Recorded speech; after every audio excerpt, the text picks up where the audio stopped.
थंडीमध्ये सर्दी खोकल्याचा त्रास बहुतेक सगळ्यांना जाणवतो, घशामध्ये खवखव होते।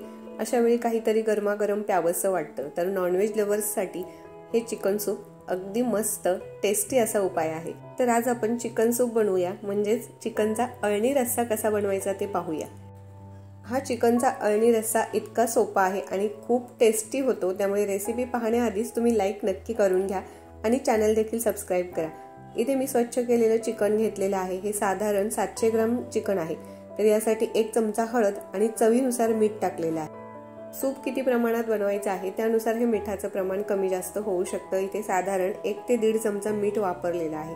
गरज पडली तर आपण नंतर देखील हे वाढवू शकतो। चिकनला हळद मीठ छान चोळून घ्यायचं आहे आणि 10 ते 15 मिनिटांसाठी रेस्ट करण्यासाठी ठेवून द्यायचे। कुकरमध्ये 2 चमचे तेल टाकलेलं आहे। तमालपत्र, 2 हिरव्या वेलच्या सोलून घ्यायच्यात, म्हणजे त्याचा स्वाद छान येतो। दालचिनी, मिरी आणि लवंग, आणखी काही मसाले देखील तुम्ही टाकू शकता। त्यासोबतच कांदा छान गुलाबी रंगावर परतून घ्या। त्यानंतर मॅरिनेट केलेलं चिकन त्यावर टाकायचे, थोडंसं परतून घ्यायचं आणि त्यानंतर आलं लसूण पेस्ट टाकायची आहे। आता आलं लसूण पेस्ट आपण कांद्यामध्ये देखील टाकू शकत होतो, परंतु असं होतं की पातेल्याला आलं लसणाची पेस्ट चिकटली जाते, त्यामुळे चिकन टाकून ते थोडं परतून घ्यायचं 2-3 मिनिटे आणि त्यानंतर आलं लसणाची पेस्ट टाकायची आहे। म्हणजे आपलं आलं लसूण अगदी छान परतलं जातं, करपलं जात नाही किंवा पातेल्याला चिकटतही नाही। त्यानंतर यामध्ये 1 चमचाभर धना जिरा पावडर टाकलेली आहे। याने स्वाद खूप छान येतो। हे ऑप्शनल आहे, पण एकदा टाकून बघा, नक्कीच तुमचा चिकन रस्सा खूप टेस्टी होईल।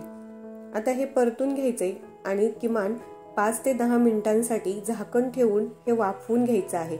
यावेळी गॅस आपला अगदी मीडियम किंवा लो ठेवायचा आहे, म्हणजे चिकनला छान पाणी सुटतं आणि चिकन खूप टेस्टी लागतं। असं वाफेवर चिकन थोडा वेळ शिजवल्यामुळे अळणी रश्शाला टेस्ट छान येते आणि लगेच कुकरचं झाकण न लावता किंवा पाणी न टाकता शिजवलेल्या चिकनची चव ही काही वेगळीच लागते।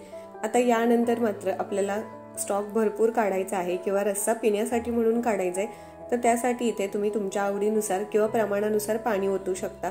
तर इथे मी साधारणपणे 1 लिटर गरम पाणी ओतलेलं आहे। पाणी गरमच होता। जर तुम्ही पातेल्यात शिजवत असाल किंवा कुकरवर देखील एक छोटं ताट ठेवून त्यामध्ये आपण पाणी गरम करून ते नंतर कुकरमध्ये टाकू शकतो। तर आता इथे मी गरम पाणी टाकल्यानंतर कुकरचं झाकण लावून फक्त 2 शिट्ट्या करून घेतलेल्या आहेत। मी जो कुकर वापरते त्यामध्ये 2 शिट्ट्यांमध्येच चिकन अगदी छान शिजतं, कारण कुकरचं झाकण लावण्यापूर्वी देखील किमान 5 ते 10 मिनिटे वाफेवर आपलं चिकन थोडं शिजलेलं असतं, त्यामुळे 1 ते 2 शिट्ट्यांमध्येच हे चिकन अगदी व्यवस्थित शिजतं। खूप गाळ होत नाही, अगदी परफेक्ट आपल्याला जसं हवं किंवा पातेल्यामध्ये जसं चिकन शिजलं जातं तसंच चिकन आपल्याला मिळतं। तर इथे तुम्ही पाहू शकता आपलं चिकन छान शिजलेलं आहे।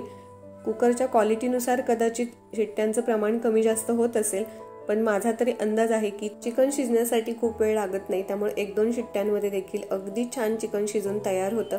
तर इथे तुम्ही पाहू शकता आपलं चिकन सूप तयार आहे। अगदी टेस्टी आणि हेल्दी असं हे थंडीच्या दिवसांमध्ये चिकन सूप आवर्जून प्यायला पाहिजे। याच्यावर थोडं लिंबू पिळून घेतलं तर अगदी छान टेस्ट येते। रेसिपी आवडली तर नक्की लाईक, शेअर आणि कॉमेंट करा। चॅनल अजूनही सबस्क्राईब केलेलं नसेल तर प्लीज लगेचच सबस्क्राईब करा। धन्यवाद।